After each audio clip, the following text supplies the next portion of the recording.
मोहतरम सदर इजलास की इजाज़त से खाकसार इस इलाके के हमारे मुकामी तौर पर शहर के भी और इस इलाके के और पंजाब के और मुख्तलिफ इलाकों से जो मुअज़्ज़ज़ हज़रात आए हुए हैं उन सब का शुक्रिया अदा करता है। और यहाँ हमारे साथ भी बैठे हुए हैं, ख़ास तौर पर हमारे कैप्टन बलबीर सिंह साहब बाट जो MLA हैं हल्का श्री हरगोबिंदपुर, इसी तरह जगदीश राज साहनी साहब भी हमारे दरमियान तशरीफ़ फरमा है जो XMLA बटाला से आप ताल्लुक़ रखते हैं। अभी तिरुपति राजेंद्र सिंह बाजवा साहब भी आए हुए थे और उन्होंने अभी किसी काम से गए हुए हैं, कह रहे हैं जब हुजूर का प्रोग्राम आएगा तो मैं उस लेक्चर में शरीक हूँगा। शहर के बहुत से लोग यहाँ पर हैं, खोसला साहब, हकीम साहब वगैरह, और बहुत से ऐसे हैं जिनका लंबी फहरिस्त हो जाएगी। और इस वक्त मेंबर ऑफ पार्लियामेंट जो किसी तारुफ के मोहताज नहीं, उनका अपना मुकाम और अपनी ज़ात ही खुद सब लोग जानते हैं, हमारे दरमियान इस जलसे में शिरकत के लिए आए हुए हैं। मैं उन्हें दावत देता हूं, जनाब नवजोत सिंह सिद्धू साहब।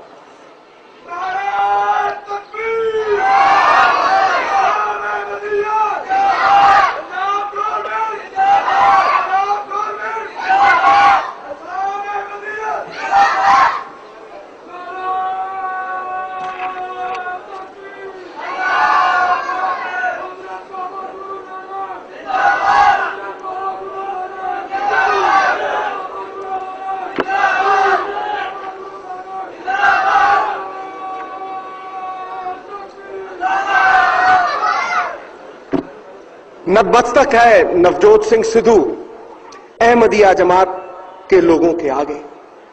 नतमस्तक इसलिए है कि जो इंसान प्रेम की भाषा बोलता है उसके आगे सर झुका देना चाहिए। जो इंसान आपसी भाईचारे की भाषा बोलता है उसके आगे सर झुका देना चाहिए। फूलों की खुशबू तो हवा से विपरीत नहीं जाती, लेकिन मानवीय गुणों की खुशबू चारों दिशाओं में फैल जाती है।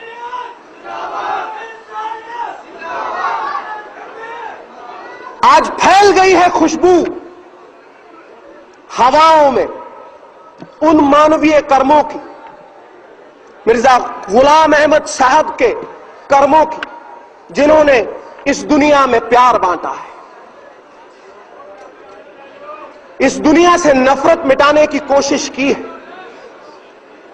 मिट्टी के ढेले को किसी ने पूछा कि तुझसे खुशबू क्यों आती है, तो उसने जवाब दिया कि शायद किसी ने गुलाबों के बीच फेंक दिया होगा, इसीलिए मुझ में से खुशबू आती है। आज दुनिया भर से इतने गुलाब हैं यहां, इस मिट्टी के ढेले से भी खुशबू आने लगी है।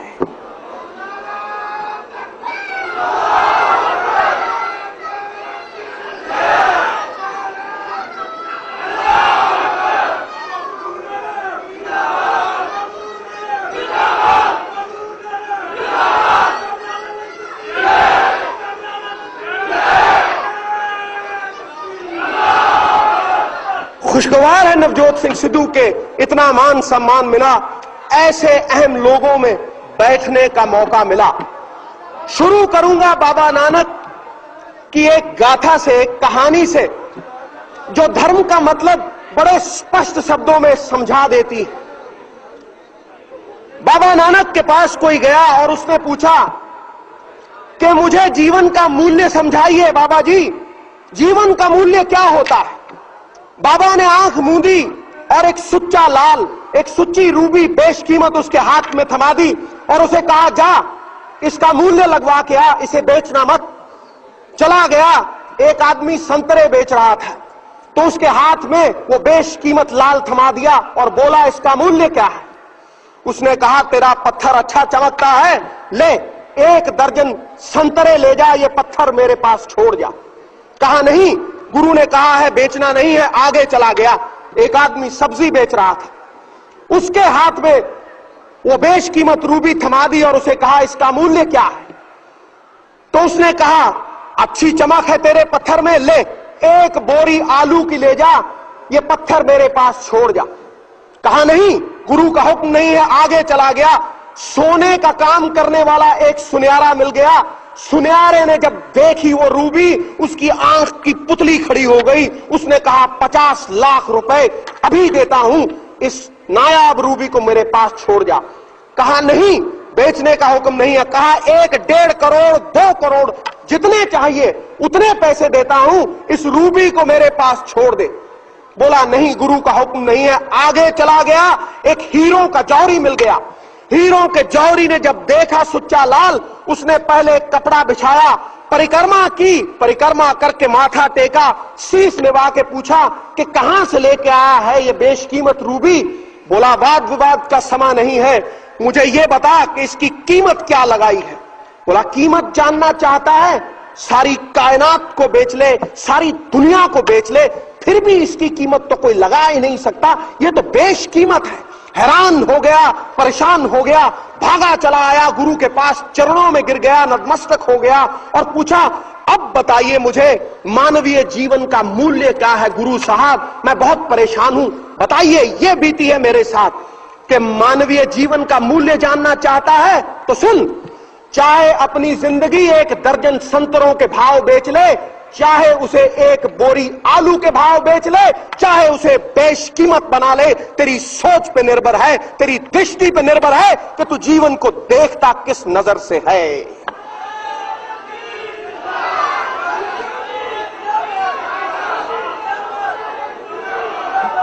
इस दुनिया का कोई मजहब बुरा नहीं, कोई आदमी बुरा नहीं, कोई आदमी अच्छा नहीं, ये तो सोच बनाती है मजहब को। जिसकी सोच ऊंची वो शहंशाह, शाहों का शाह, और जिसकी सोच नीची वो भिखारी, उसके हाथ में ठूठा ठन ठन पाल मदन गोपाल, उसको कोई पूछेगा नहीं। इस दुनिया में कोई ऊंचे आसन पे बैठ के ऊंचा नहीं हो जाता। किसी महल मनारे की छत के ऊपर कोई कौवा बैठा हो तो कौवा गरुड़ नहीं बन जाता, बाज नहीं बन जाता। बाज अपनी उडारी से बाज है। कोई जन्म से भी आज तक ऊंचा नहीं हुआ। कमल का फूल कीचड़ में उगता है लेकिन अपने गुणों की वजह से परमात्मा के शीश के ऊपर चढ़ता है। कोई जन्म से भी ऊंचा नहीं हुआ। इसीलिए नहीं मानता नवजोत सिंह सिद्धू जात पात को, नहीं मानता ऐसी चीज को जो नफरत फैलाए। इंसान ऊंचा होता है अपनी सोच से, अपने उज्जवल विचारों से, अपने कर्म से। कर्म छोड़ते हैं, बहुत गहरी छाप इंसान के जहन के ऊपर है। वो छाप जो श्री गुरु गोविंद सिंह जी ने छोड़ी, वो छाप जो हजरत साहब ने छोड़ी, गुलाम अहमद साहब ने छोड़ी, वो छाप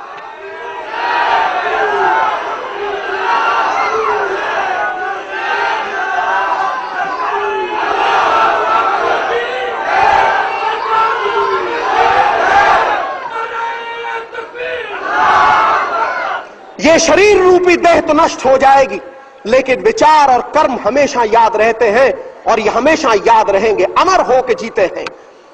तो दोस्तों, धर्म की जो पहचान है वो प्रेम से है, आपसी भाईचारे से है। मुझे बताया गया है कि वक्त कम है, इसलिए आपका ज्यादा वक्त नहीं लूंगा और वही बताऊंगा जो हमारी सिखों की बाणी भी कहती है कि साच कहूं सुन लो सभी, जिन प्रेम कियो तिन ही प्रभ पायो। अव्वल अल्लाह नूर उपाया कुदरत के सब बंदे, एक नूर से सब जग उपजा, कौन पले को मंदे। अगर वो नूर एक है, वो परमात्मा एक है, तो फिर क्यों है ये जात पात, क्यों है ये नफरत। और इस दुनिया में कोई मुकम्मल नहीं, सोने में सुगंध नहीं, गन्ने में फूल नहीं, चंदन में फल नहीं होता, राजा दीर्घजीवी नहीं होता, विद्वान के पास तन नहीं होता, किसी को मुकम्मल जहां नहीं मिलता, कहीं जमीन तो कहीं आसमान नहीं मिलता। इस दुनिया में मुकम्मल वो है